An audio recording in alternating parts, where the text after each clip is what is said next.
Hello Pisces, thank you for joining me for your Sun or Ascendant forecast for September. I am sorry that I'm delivering this so late. This month begins with a wonderful development for you.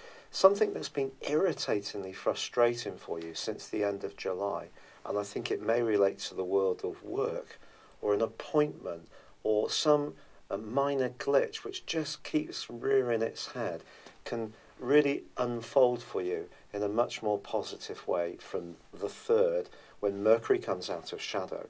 Also on the same day there is a quarter moon, so it is going to be important not to try too hard around an emotional relationship. Someone around you, immediately around you, could be a bit out of sorts.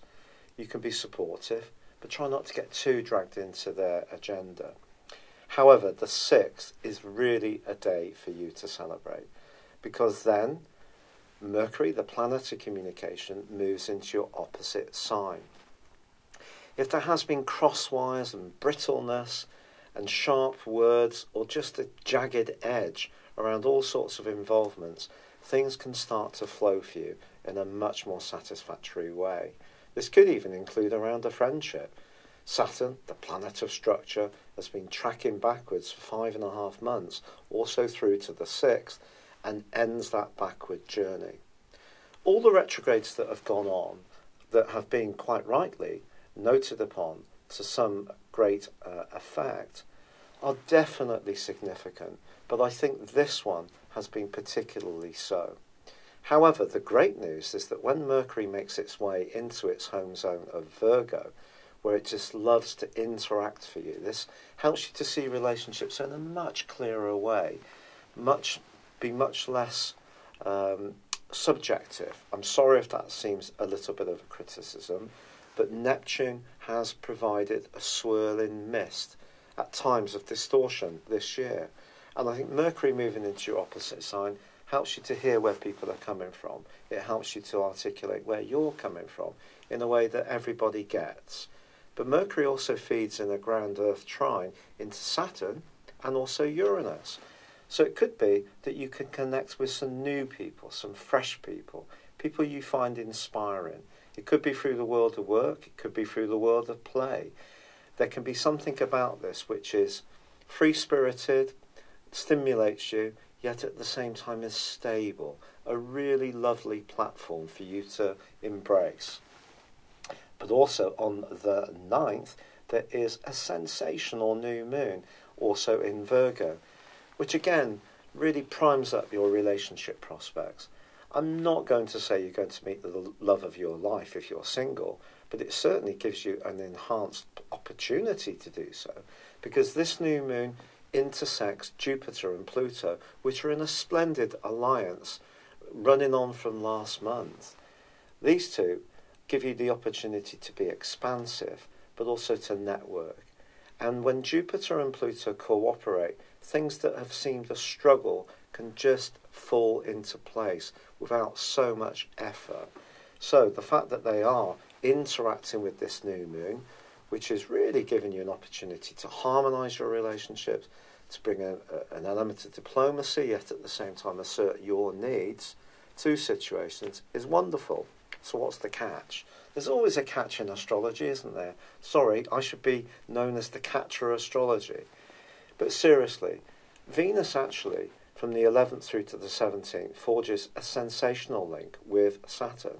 So if there is a relationship that for you is opening up, it could be linked to someone at a distance. This could be a tie that goes from strength to strength. If you're travelling, you may meet this person and almost immediately feel there's something you know about them, some sense of familiarity, but also some sense of security. But ironically, from the 11th to the 24th, Venus clashes with its planet in a romantic context of Mars. Now, Mars is going to be moving back into a tricky location for you on the 12th. There's no question about this. And it's going to be squaring up with Uranus again, just like it did from the 2nd week of May, pretty well off and on since then. This is suggesting that things keep coming into the open of a confidential nature, and it could be that you're being impulsive at times, or other people are not holding things close to their chest. I wouldn't be in too much of a hurry to fess up about anything that's deeply personal to you from the middle of this month onwards. You've had a bit of a rest as Mars has retreated back into the sign of Capricorn and given you a real desire to reach out to the things that really are important to you.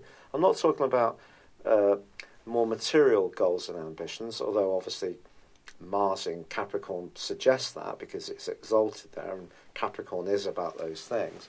But for you, it's more about those things in terms of the more spiritual dimension of your hopes. But Mars moving back into the 12th house can, through to the early part of November, continue to stir up issues from your past that you may be reluctant to look at. And this angle with Uranus suggests that if you do find yourself not wanting to look at any tender stuff, it'll come up anyway, or it'll come in from a challenge from someone else. So the more upfront you can be about any kind of controversial or painful memories from your past, even if this seems counterintuitive, don't bury these things. Uranus is pushing you to look them straight in the eye. It will take real courage to do this, but you will gain immeasurably because you'll be rinsing out of your system stuff that's laid stored away, fermenting in not necessarily a positive way for far too long. But also, then we have the transition at the latter part of this month on the 22nd and the 23rd of Mercury and the Sun moving into an area which is very much to do with change. Change is something that some people seem to delight in. You know, if they're in one big city on one side of the earth one day, they seem to have the absolute knack of flying somewhere for 12 hours, arriving and immediately meshing in the new environment on the other side of the earth. I wish I could be like this. Change is much more difficult for someone like me. I don't know how you react to change. You're a mutable sign, therefore you can flow. And I really admire that about Pisces energy. Pisces is my 5th house, so I tend to have a lot of affection for Pisces people. So something could flow and oscillate for you this month, and you'll probably handle that very well. But there could be some structural changes going on as well, affecting where you live, your long-term finances, a deep business partnership, a deep romantic partnership. These changes can be good, they can be more testing, because some things end and some things begin, just like life. And that's what the 8th solar house is about in the last 10 days of this month. But the pivotal issue, quite frankly, is the full moon, which occurs on the 24th, because this sees Saturn in the sign of Capricorn squaring up with the full moon in Aries, which for you is about resources. It's about your everyday resources. And there could be a point of principle that comes up. It could be with a friend. It may be that you find that one friendship is going to diverge, that you don't see the things the same way as you used to do, or one of you's being more assertive about how you see things. It could come to a complete halt. This is a very difficult aspect because Saturn is about restriction, it's about obstacles. And obviously the moon is about our emotions, it's about our home, it's about our self-worth, especially in the 2nd solar house for you.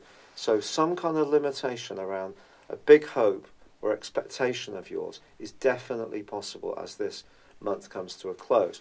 And therefore the change agenda that's coming in with Mercury and the Sun is asking you to be philosophical about what those changes may be, because Venus and Jupiter continue to be in a magical location for you, which is all about your connections to others. It's just there could be some very valuable, enriching associations and others which are just going to run their course.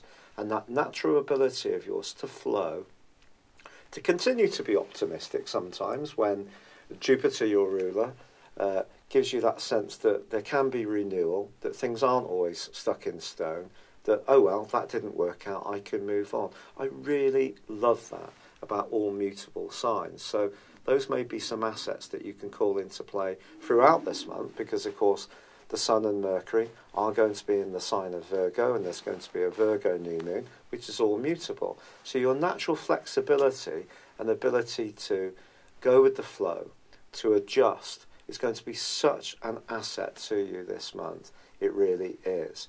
But I do feel there could be some of those things popping up from the past. Just keep dealing with them, don't avoid them, and you're clearing the way and the energy for a brighter, wonderful new start, which is going to occur on the 24th of October, when the sun powers its way into Scorpio, and you're going to have that collection of the sun, of Venus and Jupiter, all going to provide a huge platform of liberation for you. So there's lots of exciting energies to come. I'm so sorry my energy is still so low. The rheumatoid arthritis has been absolutely punishing. I could never have conceived how difficult this condition is. But all the kind comments and suggestions that you've made mean so much. I genuinely thank you. But for now, I'd love it if you would like, or comment, or if you've yet to do so, subscribe to this channel. Thank you. Hello, thank you so much for watching my video. I'd love you to join me at my Horoscope Ace app. You can find this at www.horoscope-ace.com. You can use it through Android, iOS, Apple or Facebook. Check out your ascendant or your moon sign, or download your free birth chart. There's all your favourite videos, plus there are daily, weekly, monthly and yearly horoscopes for general, love, Chinese and Indian astrology. If your passion is tarot, there's my brilliant 3-card money or love tarot readings too. And it's all there at www.horoscope-ace.com.